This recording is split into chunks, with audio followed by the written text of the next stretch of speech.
Conversando de la fe con café. Buenos días, ¿cómo están? Hoy tenemos un tema esperado por mucho tiempo y este tema es... La inmoralidad sexual. Y es un tema muy fuerte. La mentira principal dice, háganlo muchachos, pero cuídense. Entonces quisiera, Sergio, que nos hablaras un poco de esta mentira que se ha hablado mucho desde las instituciones, desde las escuelas y lamentablemente aún desde los mismos hogares. La inmoralidad sexual es un tema normalizado. Siento, la inmoralidad sexual es un tema que en la sociedad está visto como algo normal. Vamos a hablar inicialmente de la palabra inmoralidad, como para poder comprender un poco más qué es esto de la inmoralidad sexual. En lo moral se establece lo que es bueno y es malo. Lamentablemente se ha vuelto algo tan subjetivo que depende del punto de vista que tenga la persona, que cada persona piensa diferente. Claro. Entonces para una persona eso es bueno y para otra persona es malo y está bien. Entonces todo está bien, no hay nada malo y nada bueno. ¿Cómo ha afectado ese pensamiento? ¿Qué pasa, Alejo? Que hoy en día, obviamente, no se ve la Biblia como esa fuente de información que todos necesitamos para poder vivir una vida correcta según lo que Dios quiere para nosotros. Si no estamos fundamentados según la palabra de Dios, obviamente no vamos a saber qué es bueno y qué es malo. Vamos a llamar a lo malo bueno y a lo bueno malo. ¿Y qué dice la Biblia sobre esto?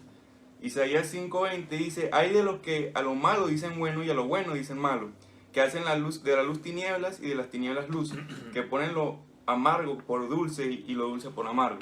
¿Qué es lo que se enseña en la escuela hoy en día?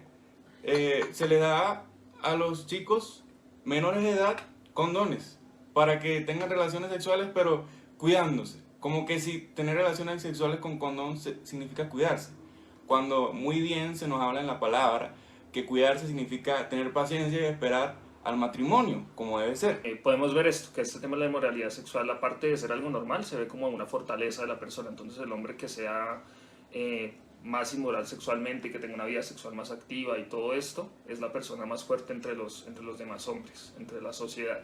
La sociedad actual premia la inmoralidad sexual y nos dice pues hagan lo que quieran, que no va a haber ninguna Enfermedad sexual, sí, lo importante es... Sí, o sea, no van a tener consecuencias.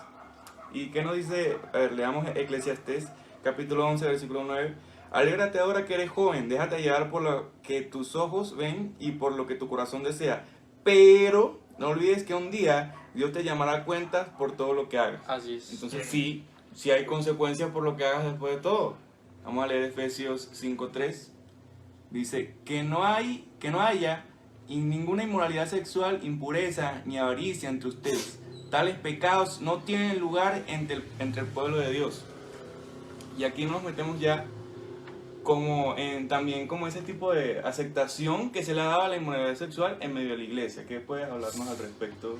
Bueno, hay un inconveniente bastante fuerte en aquello de la inmoralidad y es los principios que establecen lo que es bueno y es malo. Partamos de ahí porque ahí radica mucho este problema. Para eso quiero leer Romanos capítulo 1, que dice: la ira de Dios se revela desde el cielo contra toda impiedad e injusticia de los hombres que detienen con injusticia la verdad, porque lo que Dios se conoce les es manifiesto, pues Dios se los manifestó. Lo invisible de su eterno poder y su deidad se hace claramente visible desde la creación del mundo y se puede discernir por medio de las cosas hechas. Por lo tanto, no tienen excusa, ya que habiendo conocido a Dios, no lo glorificaron como a Dios ni le dieron gracias. Al contrario, se envanecieron en sus razonamientos y su necio corazón fue entenebrecido. Pretendiendo ser sabios, se hicieron necios y cambiaron la gloria de Dios incorruptible por imágenes de hombres corruptibles, de aves, de cuadrúpedos y reptiles, por lo cual también los entregó Dios a la inmundicia en los apetitos de sus corazones, de modo que deshonraron entre sí sus propios cuerpos. Y bueno, más adelante nos habla de esa inmoralidad sexual, que es una deshonra al propio cuerpo del ser humano. Tengamos en cuenta el temor a Dios, primeramente desde la iglesia. Miramos el mundo y en el mundo hay desviaciones sexuales, inmoralidad, pero en la iglesia lamentablemente también está habiendo. De tal manera de que la iglesia ha perdido autoridad para hablar de este tema. La pregunta es ¿por qué está habiendo tanto eso ahorita en esta época? Y tú me decías eso, ¿por qué dentro de la iglesia? Conocemos a Cristo, pero no lo estamos conociendo a profundidad ni con bases claras. Hay una lucha contra el pecado. Hay una lucha contra la carne, hay una lucha contra el diablo y una lucha contra este sistema que ignoramos porque no nos estamos fundamentando con la palabra y con la armadura de Dios. No hay que caer en el legalismo tampoco, ¿no? Hay que comprender que no somos salvos por obra, sino por la gracia de Dios. Nunca en nuestras propias manos, en nuestra propia fuerza, vamos a poder llegar a ser santos, sino por medio de Cristo, que es por su sangre la que nos santifica. Entonces tenemos que entender esto, pero también tenemos que entender que si somos hijos de Dios, no podemos seguir siendo esclavos del pecado, y esto es de lo que ya habíamos hablado en temas anteriores. Quisiera hablar de nuevo acerca de las consecuencias de la inmoralidad sexual, no solamente en el ámbito espiritual, sino también en el ámbito físico, ¿no? La inmoralidad sexual es uno de los únicos pecados que afecta directamente al cuerpo. Correcto. Solamente en Estados Unidos, cada año se ven aproximadamente 20 millones de casos de enfermedades de transmisión sexual al año, solamente en Estados Unidos. Acá la cifra es de 90.000 y mundialmente esta cifra es de 1 millón por día. El 2020, solamente en el 2020 murieron 680.000 personas con enfermedades relacionadas con el SIDA. Entonces, pues aquí vemos claramente de nuevo que la paga del pecado es Muerte. La muerte. Y mira que son consecuencias físicas, pero hay unas consecuencias también emocionales. Claro, cuando hay relación sexual, hay un vínculo que se crea en cierta manera, y cuando son relaciones sexuales ocasionales, es el corazón, una parte que allá, otra parte que allá, y el ser humano empieza a un suicidio, es un suicidio lento. Pero no solamente es el acto, está el pensamiento. El Señor dice, bueno, ustedes dicen que no adulterarán, ¿sí? Pero cualquiera que mira a una mujer para codiciarla ya adulteró con ella en su corazón. Ahí empieza ese pecado a sembrarse, y ahí la inmoralidad sexual se convierte en un acto. Viéramos que en el griego la palabra fornicación es la palabra porneia, y esa palabra es la que está relacionada con la palabra pornografía. Es decir, el Señor nos muestra a través de su palabra que eso está incrustado en nuestro pensamiento, en nuestro corazón, porque cualquiera que mira a una mujer para adulterar es como si hubiera visto pornografía. Si eso nos lleva a una condición de todos, ¿no es cierto? ¿Cómo podemos nosotros vencer eso? ¿Es posible, Sergio? Uno viéndolo desde ese punto de vista, dice, no, esto no tiene ninguna, o si la hay es muy difícil, pero dice la palabra de Dios que todo lo puedo en Cristo que me fortalece. Y al que le cree, todo le es posible, dice el Señor Jesucristo.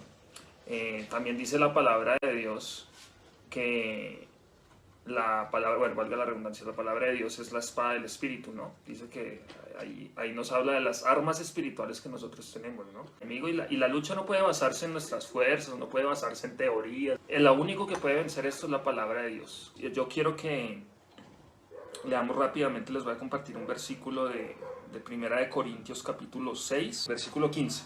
Dice así: ¿No sabéis que vuestros cuerpos son miembros de Cristo? Quitaré pues los miembros de Cristo y los haré miembros de una ramera, de ningún modo. ¿O no sabéis que el que se une con una ramera es un cuerpo con ella? Porque dice, los dos serán una sola carne. Pero el que se une al Señor, un espíritu es con él. Huid de la fornicación, o huid de la inmoralidad sexual, también dicen otras versiones. Cualquier otro pecado que el hombre cometa está fuera del cuerpo, mas el que fornica contra su propio cuerpo peca. ¿O ignoráis que vuestro cuerpo es templo del Espíritu Santo, el cual está en vosotros, el cual tenéis de Dios, y que no sois vuestros? Porque habéis sido comprados por precio. Glorificad pues a Dios en vuestro cuerpo y en vuestro espíritu, los cuales son de Dios. Y vamos a ver en el Antiguo Testamento, en Números capítulo 31, salieron Moisés y el sacerdote Eleazar y todos los príncipes de la congregación a recibirlos fuera del campamento, pero Moisés se enojó contra los capitanes del ejército, contra los jefes de millares y de centenas que volvían de guerra, les dijo Moisés: ¿por qué habéis dejado con vida a todas las mujeres? Ellas, por consejo de Balaam, fueron causa de que los hijos de Israel pecaran contra Jehová en lo tocante a Baal peor, y por eso hubo mortandad en la congregación de Jehová. ¿Qué pasó ahí? El pueblo de Israel, un pueblo que estaba ganando muchas batallas, pero tuvieron un consejo con un hombre llamado Balaam. Este hombre le dijo a los madianitas que la única forma, en cierta manera, de que pudieran vencer a este pueblo era que los hicieran caer en la inmoralidad sexual para que el Señor se apartara de ellos y así la ira de Dios cayera sobre ellos. Tuvo razón, que si vemos los 10 mandamientos, por ejemplo, que el Señor le mandó al pueblo de Israel, más de uno habla de la inmoralidad sexual. Codiciar a una mujer con los ojos es inmoralidad sexual. El acto mismo de la fornicación, es decir, tener relaciones sexuales antes del matrimonio, es inmoralidad sexual. El otro, el adulterio, que es cuando están en matrimonio y uno de los dos es infiel o los dos son infieles, porque ahora eso se ha vuelto muy común y lamentablemente hasta lo acuerdan. ¿Qué pasó? ¿Qué pasó acá con el pueblo de Israel? El Señor quería mostrar no solamente a este pueblo, sino a los demás pueblos a través de este juicio, que Él no tolera la inmoralidad sexual y su ira está contra el pecado continuamente, su ira está contra el pecador. Que también tenemos que ver que la misericordia de Dios es grande. La ira de Dios, como dice la palabra, lento para la ira y grande en misericordia. Pero tenemos que tener cuidado, Sodoma y Gomorra superó los límites y la ira de Dios cayó sobre ellos. Claro. Hablando un poco acerca de este contexto del matrimonio, Dios instituyó el matrimonio por un motivo, porque los tiempos de Dios son perfectos.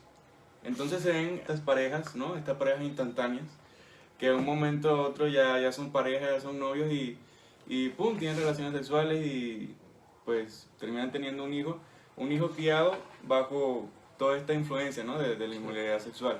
Vemos que el matrimonio es algo importante, es un proceso por el cual todos tenemos que pasar, porque es que la persona con la que Dios quiere que tengamos relaciones sexuales es la persona con la que Él quiere que nos casemos y posteriormente pasemos el resto de nuestra vida con ella, no una decisión a la ligera. No es como que, pues, ay no, yo voy a empezar a salir con esta chica porque es bonita y ya. Y por eso vemos que la mayoría de las parejas hoy en día se terminan separando. Y en gran medida es por este motivo. La inmoralidad sexual es el mayor motivo por el cual las parejas se terminan separando. Entonces, la infidelidad, porque son dos personas que se casaron por bases no adecuadas, sin las bases correctas, ¿sí? Que tomaban la decisión de pasar el resto de su vida juntos sin saber siquiera quién era la otra persona. O ha pasado algo también lamentablemente y que creo que también hace parte de las enseñanzas que nos han dado correctamente dentro de la iglesia. Se toma un versículo que dice: el que no tenga como el don de continencia, cásese. Pero Y no se es- toma descontextualizado Claro. en el sentido de que pues más de una persona no tiene ese control, entonces dice: tengo que casarme y ya cuando me case ya no voy a tener que enfrentar más el pecado sexual porque ya soy puro. Es una mentira. Así Quiero es. contarles el caso de un hombre. Este hombre era un pastor de una iglesia, no voy a decir el nombre de él, y él estaba sirviendo ya por mucho tiempo en un seminario acá muy conocido y estudió bastantes años, luego fue maestro de la Biblia en ese seminario y luego de un tiempo se descubrió que él había abusado de muchas niñas del seminario. Él se fue a un hotel y como ya lo habían descubierto prácticamente, agarró una soga en ese hotel y se suicidó. No juegues con el pecado. Como en 1 Corintios 6:7 nos dice: no toques a mujer, no la toques por consejo, a nivel experiencial también lo digo. Claro. A veces el abrazo, ¿no? A veces el abracito, todas esas cositas, mejor abstenernos. Aún las películas, no de las películas, si hay películas tan inofensivas, tan bonitas, en familia, ya no se pueden ver películas en familia, Joan. No, No se pueden ver películas en familia porque están teniendo casi todas un contenido sexual bastante explícito y a veces implícito, que quieren llevar al hombre a la inmoralidad sexual. En este tipo de pecados no se cae de la noche a la mañana. Vemos este tipo de casos como el que nos acaba de contar acerca de este hombre que estaba sirviendo y de repente se descubrió todo esto. Y pensamos: wow, qué locura, yo nunca haría algo así. Pero es que él seguramente no empezó con eso. Quizá empezó con la pornografía o los malos pensamientos. Todo esto es un proceso, ¿no? Y tenemos que examinarnos a nosotros. La Biblia es como un espejo. La Biblia es el espejo en el que nos vemos la situación en la que estamos, ¿no? Y tenemos que evaluar, ¿será que de verdad no hay inmoralidad sexual en mí? Porque no solamente es el hecho de no ver pornografía o no codiciar a una mujer. Vemos que en Efesios 5:3 dice que no haya ninguna inmoralidad sexual, impureza ni avaricia entre ustedes. Otra versión dice ni siquiera se mencione. Ni siquiera se mencione, ni siquiera se puede mencionar. Vemos todo esto de los chistes de doble sentido y todo lo demás. Estaba leyendo también sobre un hombre llamado Jimmy, comediante, lo que tú decías, y hacía comentarios muy, muy obscenos en gran manera, pero la gente allá en Inglaterra empezó a aceptarlo, a recibirlo, y le parecía eso gracioso porque lo decía con un chiste, y la gente, riéndose todos participaron de eso en cierta manera. Después de que murió se dieron cuenta que él había abusado a un montón de más de 200 niños. Y después el pueblo de Gran Bretaña empezó a despreciarle y decirle, pero ¿por qué hizo eso? Todos fueron cómplices. Desde el principio hay que rechazarlo, desde los comentarios de doble sentido hay que rechazarlo. Hay que rechazarlo desde el pensamiento, hay que rechazarlo desde los actos más mínimos, entre comillas, las conversaciones. Tenemos que tener cuidado de nuestras amistades, con quién nos estamos juntando. Todo eso tiene que ver con la pureza de la iglesia, la santificación del cuerpo de Cristo. Hoy en día yo recomiendo mejor que, o sea, así de paso se ahorran una buena cantidad de dinero, no paguen el cable. O sea, quédense sin cable, quédense sin televisión, es mejor. Porque aquí apenas prendes el televisor, ya corres el riesgo de, ni siquiera con un programa, con una propaganda. Con una propaganda, no. Ver inmoralidad sexual. Es agua, por ejemplo, no venden el agua, está la chica ahí en la playa ahí semidesnuda, no venden agua, están vendiendo inmoralidad sexual. Qué triste, qué terrible. Claro, porque y uno piensa, ¿no? La gente piensa y dice, uy, qué chicos tan exagerados. Jesucristo dijo, si tu ojo derecho te es ocasión de caer, quítatelo. Sácatelo y quítatelo. Hay un libro que se llama La batalla de cada hombre. Joven. Cada hombre joven, y también hay para la batalla de cada mujer y la batalla de cada hombre casado. De imágenes, porque el mundo básicamente es muy visual, ¿no? Sobre todo para nosotros los hombres. Sí. El pecado está en todo el mundo. Otra cosa es que las mujeres no se hable mucho. Veamos, solamente las Marianitas buscaron hacer caer al hombre. Ahí en el libro hablamos de que el hombre busca o usa el cariño, el hombre sin Cristo busca el cariño para obtener sexo y la mujer busca el sexo para obtener cariño. Ahí empieza la cadena, ¿no? La cadena empieza ahí, hasta que en un momento ya la persona está totalmente encadenada y se vuelve completamente esclava ya del pecado, de la pornografía, de la inmoralidad sexual, de la infidelidad. En las universidades, en los colegios, ya no se puede confiar en nadie. Ahorita con esto de que hablan de la educación sexual, el sistema no habla de una educación sexual. El sistema lo que está invitando es a una inmoralidad sexual a través de una bonita palabra que es educación. Deseducación. Eso no es educación, eso es una mentira. Porque si fuera educación enseñarían lo que es el valor del matrimonio, enseñarían la responsabilidad que se necesita para el matrimonio, enseñarían a trabajar a los hombres, a ser responsables en sus hogares, a las mujeres a ser castas y cuidadosas de su hogar. Pero ahorita es todo lo contrario, vemos feminismo a la lata, que es una depravación total que viene de la inmoralidad sexual, vemos todo esto de la identidad todo sexual, esto de la identidad sexual, sí, de la diversidad de sexual, género, esto es un desorden completo. Pero vamos a hablar ahora de esas personas que han caído. David cayó en adulterio y mientras cayó en eso decía que sus huesos, mientras callaba, sus huesos se debilitaban, su cuerpo se enfermó, hasta que lo confesó ante Dios y se arrepintió. Y si quieren verlo mejor, en Salmo 51, 52, 53 hace su confesión frente a Dios de su pecado. Primero, tiene que haber un convencimiento de pecado, por eso hablamos tanto de la ley. La ley viene para mostrarnos el pecado, es el espejo que muestra al hombre pecador, no para que tenga que hacer ritos religiosos o ir al ascetismo. El ascetismo es irse a una montaña, por ejemplo, y no practicar nada malo, pero está en el pensamiento. Tú puedes ir a una montaña, ir a una cueva y aún va a estar ahí.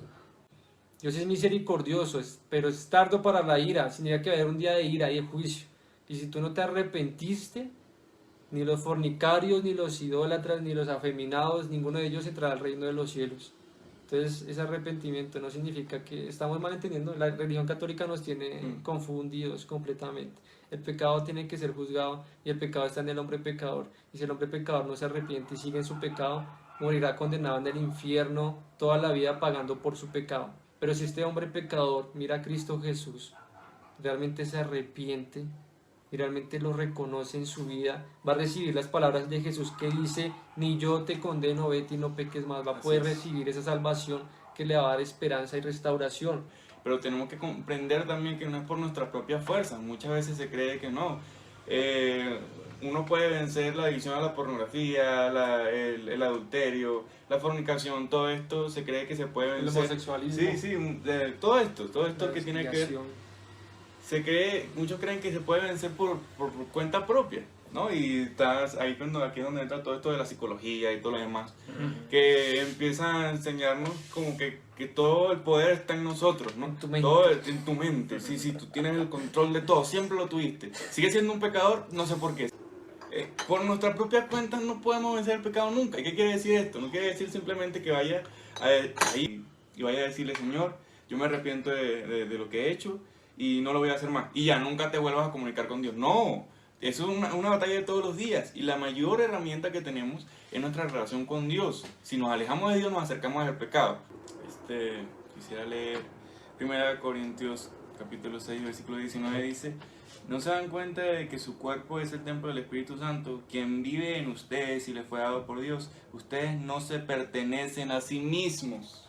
Nuestro cuerpo no es nuestro. Ni siquiera nuestro cuerpo nos pertenece, es de Cristo, y por ende no podemos utilizarlo para nuestra propia conveniencia o para nuestros propios beneficios. No podemos utilizarlo para complacer nuestros placeres, porque una vez que fuimos comprados por la sangre de Cristo, le pertenecemos a Él y tenemos que utilizar nuestro cuerpo para honrarle, pues es templo del Espíritu Santo. Vamos a leer Jeremías 17:9. El corazón humano es lo más engañoso que hay y extremadamente perverso. ¿Quién realmente sabe qué tan malo es? Y Salmo 119:9, que dice: ¿cómo puede un joven mantenerse puro? Obedeciendo su palabra, obedeciendo la palabra de Dios. ¿Cómo puede un hombre, cómo puede un joven, cómo puede una mujer, cómo puede alguien mantenerse puro siguiendo la palabra de Dios, guiándose por la palabra de Dios, este manual de vida que nos ha dejado Dios para que podamos tener una vida correcta según su voluntad? Vemos el contraste que hay entre las personas que siguen sus propias pasiones y las personas que siguen la palabra de Dios. Sigamos la palabra de Dios, dejémonos guiar por ella, alejémonos del pecado y todo lo que tenga que ver con esto, alejémonos de la tentación lo más lejos que podamos. No le demos espacio a la tentación para que obre en nosotros. No dejemos que los malos pensamientos, los pensamientos perversos hagan nidos en nuestra mente. No dejemos que las malas palabras hablen por nosotros. Dejemos que la palabra de Dios sea la que hable por nosotros. Dejemos que Cristo viva en nosotros, para de esa manera alejarnos del pecado totalmente. Recordemos que es en Dios que podemos ser libres. En Cristo, solamente en Él podemos ser libres del pecado, y no por nuestra cuenta. Gracias, Joan. Y ya has caído de alguna u otra forma en este pecado, que hables con tu líder, que hables con una persona, obviamente, que sea una persona llena del conocimiento de Dios, ¿no? Que sea una persona idónea para comentarle, ¿sí? Digamos, un hombre y una mujer, pues a otra chica, y hablarlo porque ese es lo que comentaba Alejandro ahorita al final, es el arrepentimiento real, es ese arrepentimiento el que lleva a la persona a, en realidad y a dejar que Cristo moldee su vida, moldee su corazón. Para terminar, también hacerle un llamado de atención a los padres en esta época. No dejen a sus niños solos en el internet con un celular. No los abandonen, críenlos, no sean padres ausentes. Ustedes tienen que responder delante de Dios por sus hijos. No te metas con la mujer extraña, no te metas con el hombre extraño si eres cristiano, no te metas con alguien que no conoce la palabra. Que tus amistades sean siempre encaminadas en Cristo Jesús, en Él, para que tus pensamientos también sean encaminados conforme a Él. Sé responsable, no alargues tampoco un noviazgo porque eso también da puerta abierta a la inmoralidad. Una palabra que escuché: amistades largas, noviazgos cortos y matrimonio para toda la vida. Me parece sensato. Estamos en un proceso, se llama santificación, y gracias a Dios por él, que nos ayuda. La gloria sea para Dios. Bueno, muchas gracias, y la otra semana tenemos un tema interesante, que también esperemos que puedas participar, y es sobre el suicidio. Vamos a hablar sobre el suicidio, para que estés atento. Que Dios te bendiga. Escribe comentarios lo que tú quieras. Si quieres escribirnos una oración, algo por lo que quisieras que oráramos, puedes hacerlo a través de un mensaje. Si no lo quieres hacer de manera pública, está bien, hazlo de manera privada. Nosotros oraremos de manera acá personal, nosotros, por esa situación. Si quieres un consejo y podemos ayudarte, no dudes en hacerlo. Hay un libro que hace poco sacamos, se llama, titulado Adicciones y otras vergüenzas. Si quieres obtenerlo, te lo podemos pasar. Escríbenos y te lo pasamos, que habla un poco más a profundidad de este tema. Que Dios te bendiga. Chao, chao. Chao.